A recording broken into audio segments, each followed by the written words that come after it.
Welcome again to my tens of friends. It is me, Teacher TJ, and today we will be rewinding and reviewing Abbott Elementary, working their class off, Season 1, Episode 4, New Tech. As teachers, we are always trying to find out ways to make a lesson stick. This episode opens up with Janine using Philly words. We gotta have that word bull, which I thought it meant something else, according to Mona on Don't Call Me White Girl, not Joe Budden podcast. Shout out to her. That's one of the words that they use a lot. But I thought bull means something else, but apparently it means boy. Janine goes on to show them the different ways to spell bull, which she used Boul or the Bul, because if you ever hear them, I'm not sure I even said it right, but it's bull or what? Okay. As she does that, Mrs. Howard, also known as Barbara, walks in like, girl, what are you doing? What is going on in here? Because, of course, a lot of our older people on the job don't really want to conform to the way that you're doing things if it's something new. Showing how she does it, because this is a technique that she is using for sight words. She goes on to put another Philly word in there, which is the John, and she had to spell Jawn. But of course, for Miss Barbara, she wants her to use the phonic principles that we have been using since the first days of time. Mm-mm. So she also has old head as one of her words, and yeah, old head. And when the janitor overhears her saying that, he says, young bulls are so disrespectful. The show opens up with Ava saying, oh, like, what time is it? It's early. I can't believe I'm here this early, or something along those lines. And a lot of times I notice that the principal of the school do be a little bit irresponsible. Is that like a real thing where they like hire principals who are relatable to the children on a immature, irresponsible type of way? Because Ava, she's a hoot. Well, the reason the teacher is in the school so early is because they are having a teacher meeting in the library, and they are giving to get the teachers to come. They said they will be serving breakfast, and they are giving out cold cereal. Um, Side note, Jacob is there, which is interesting because Jacob is always there. He's not supposed to be at this meeting because it's not for sixth through eighth graders, but he's there, and he's there again, not to work. Last episode, remember, he was fiddling around with the fax machine. Whole episode, never saw him go to class. Hilarious. Nonetheless, the meeting in the library is about the teachers are going to be getting new software to use with their students to teach them how to read. It's supposed to improve their reading skills. And of course, the teacher, Miss Barbara, does not want the new technology. She wants the old and tried and true method because that's what she's used to. And yeah, oh my goodness, I cannot say how many times that I, as a teacher in a classroom, because I've taught almost every sector. I've taught preschool, elementary and high school, and was at junior high for a period of time. I can't remember if that was just tutoring or what I was doing because of, yeah, anyway. One thing that I can agree with is that I like my way of doing things. So a lot of times when the higher ups try to bring in the new technology, it's like, oh my God, no, you're not adding something new to our already pile and list of things that we have to do. But it's great teachers because we're superheroes with superpowers. We figure out a way to get that into the curriculum on a last minute notice. Gregory asked in the meeting if subs would have to do it too because, he thought he was only going to be showing Pixar movies. How many of us had that sub? Shout out to them. Y'all kept school fun and interesting.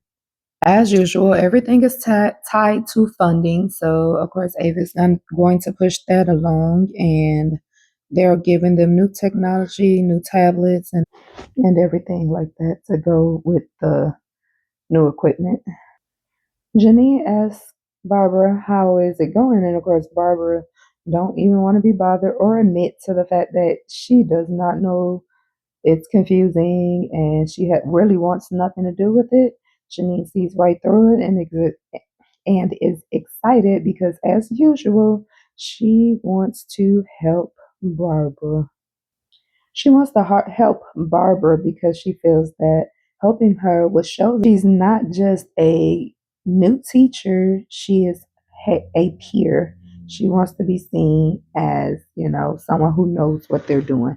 One thing about being a new teacher, one thing I know for sure, as being a teacher in a school setting, is that a lot of times you may make friends amongst the teachers, but sometimes they really just want to see what you're doing and critique all of your work and tell you how you should be doing things around here. And like a, a, a very smart person once said, if one of the first things you tell someone who goes to a job to work is, well, this is the way that we do things around here, then you've already messed up. Unfortunately for Gregory, who wants to just be a sub, kind of, I think he's still figuring it out. But Jacob sees knowing that Gregory is new as an opportunity to show him around and show him how things are done and who the teachers are and stuff like that. Meanwhile, Barbara is toying around with the tablet and it takes a picture and she's wondering how did that happen. And here comes Janine. Of course, Janine wants to help, and Barbara does not want her help. Jacob, for some reason, is giving his students a lesson on the Philly unions and how they were created while is eavesdropping. Barbara's decided to continue to teach in the way that she has been teaching for the last 30 years, and she'll just enter whatever she needs to enter into the program to get things done. Melissa does not agree with the late lesson that Jacob is teaching, so she has the hookup on everything. That's definitely a hood thing, and I guess it is a Philly thing too, because she has someone to come into the school to teach Jacob's class if he needs it. He agrees and he's pretty happy about it. He's thinking he's getting some great, reputable person to um, come up and teach his class about the Philly Union. Meanwhile, Melissa has gotten some ex-con to come. I don't know how that would work because you have to have all type of background checks and stuff to go inside of a school. But nonetheless, she's gotten him to come up to the school for the day. Due to Barbara entering that information into the system any kind of way, it turns out it seems her children, kindergartners, are reading at a fourth grade level. Ava, being the messy principal she is, makes this big announcement over the intercom, and here comes Janine. Barbara's getting a standing ovation from all the other teachers. Everybody's excited and making a big deal out of it. It's amazing how she is one who do not want the spotlight, but somehow it just keeps on ending up right there on her, just right there, right on her. As usual, this whole thing is going out of hand, and now Principal Ava wants to throw an assembly and have one of Barbara's kindergartner students who should be reading at a fourth grade level, according to the data, read to the whole school. Ava chose the student that she wants to read for at the assembly, and yeah, he's reading Jack and Jill went up the. Turns out his name is Will. She tells him to come on now, sound it out. It's just like your name, only it has a H, and he comes up with helium. Hmm. Yeah, not gonna lie, the best thing that you can do when trying to teach a kid to read is to encourage them, build their confidence. Lots of good job, good job. I really like the way you read that. Oh my gosh, you really used your voice. I saw that. It was like a question mark there, and you asked it. You read it like it was a question. You're so awesome. The worst thing you can do is be like, you dumb AF. What? I know some of y'all do that. Please stop. I'm begging you to stop. No matter how difficult it can be, just relax. Go with the process. Maybe put on an earphone, one earbud with a very low symphony music to, raise your vibrations, because what I will tell you is teaching a kid to read can be frustrating if your expectations are well beyond where they're at. And it does not help one single bit if you're sitting there downing that kid about the way that they read. The best thing you can do is to encourage them, keep going, practice, practice, practice, break those words down, and just believe sooner or later they'll get it. It is important that the sooner they learn how to read, the better. But don't freak out if your child, just don't give up. If your child doesn't get it, just encourage them, encourage them, encourage them. Oh, then we get to the part where Mr. Gregory is saying hello to a class. I'm not sure if this is his class or not, but he said, hell, he's at the front of the class, and what kids don't know is I'm nervous up here. It's for lack of better words, it's scary up here. I have to talk to all of y'all, and which one of y'all are going to act the fool, or is the whole class gonna go crazy? So he's at Mr. Gregory is at the front of the class. He's saying, "Good morning." No one looks up. He's hello class. They're still working. No one bats an eye. And actually, that's the worst case scenario, because they could have threw something. That kids can be cruel. Kids can be cruel. They could have did so many things, but instead they just ignored him. But he goes on to say, he is haven't taught the kids his name yet. He hasn't taught the kids his name yet, and or the program that they introduced to the school. And his true goal is past those things, and maybe they can get down to watching movies. Because let's be honest, that's usually what substitute do.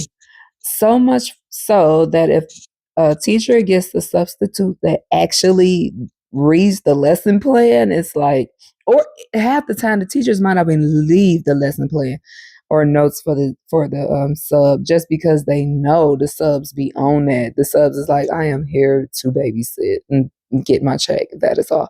But you do get those substitute teachers who are magical and who want to do their job for real. For the most part, it's that movie.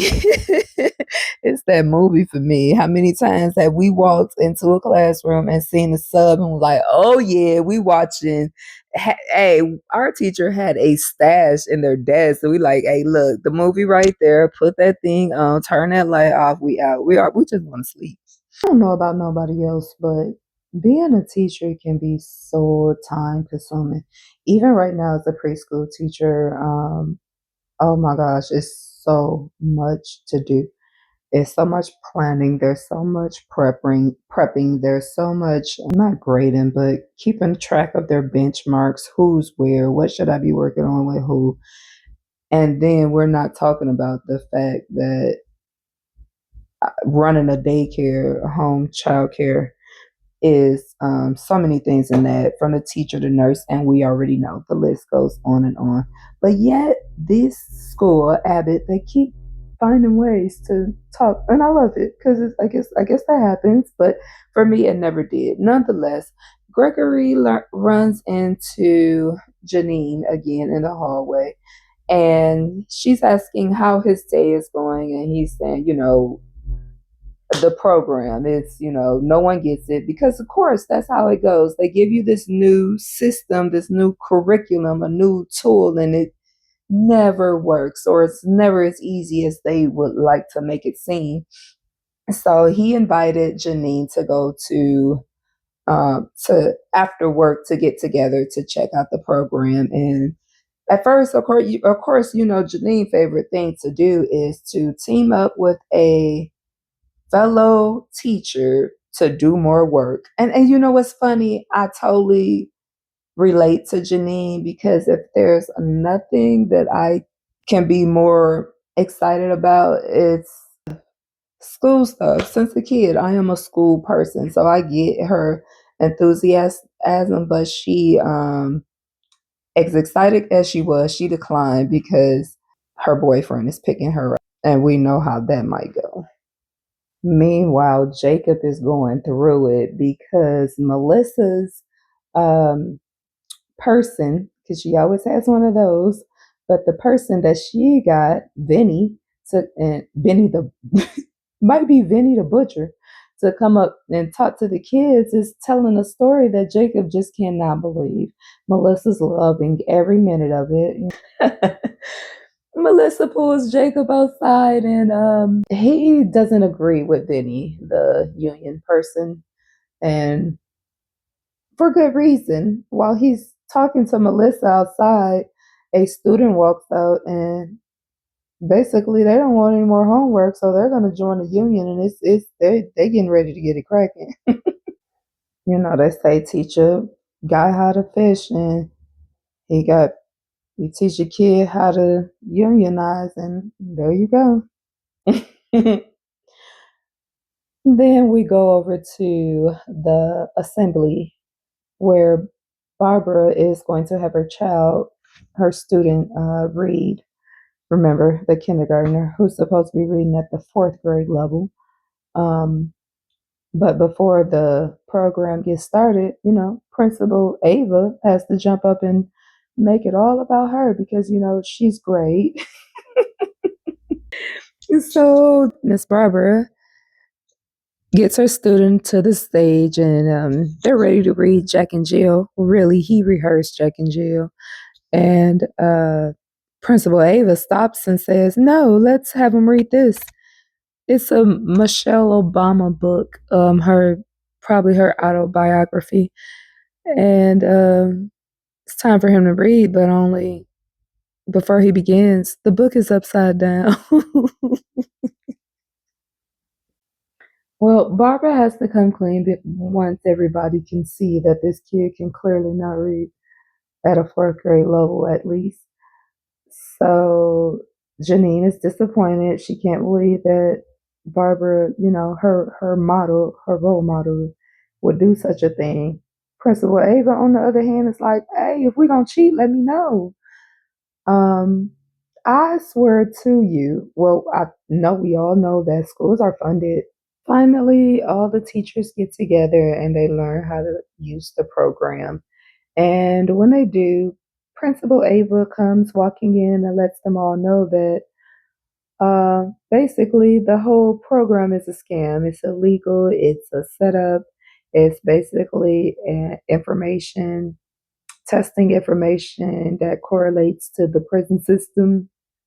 Remember what I said earlier about the prison pipeline fourth grade reading situation? So Principal Ava collects all the tablets, and yeah, she's gonna go sell those. Miss Barbara's student ends up reading at the end, and he's reading really well. As a matter of fact, he is reading the Michelle Obama book, and he's sitting in a principal's office reading it to her because, of course, she would have a student reading to her while she just sits there and listens. He asked for a break, and she said, "No, it's getting good," and that was the end of that episode. So I remember one time I was helping my niece with homework, and the word was baseball, and they was asking, What type of ball starts with a B, has four letters, and you know the last part of the word is ball? She said bird ball. She said bird ball. But yeah, she turned out to be an A student. It was just a rough start.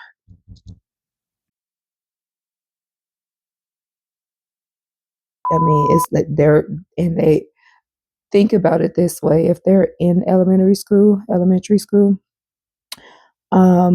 just be patient, because let's be for real. They're going to have, even if they're at the highest point of elementary, which is usually sixth grade for most states, they still got 6 more years to go to practice reading. So it is not the end of the world if they are not great readers by the 6th grade.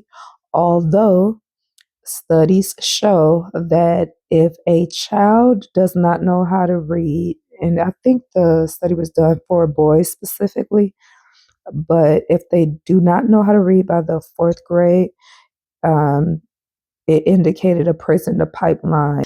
And teachers, once again, we're superheroes with superpowers, and that's one of them. Um, if to sit and listen to your child read, or to sit and listen to your child know how to count, it takes a special type of patience. All the teachers out there, you're great. Go start, pat yourself on the back. South Philly, I think Jacob was saying south side of Philly or southern Philly, and no, South Philly. I don't know what's the difference, but I'm sure Philadelphians, is that what they are? Philadelphians would probably not say Southsiders. I don't know.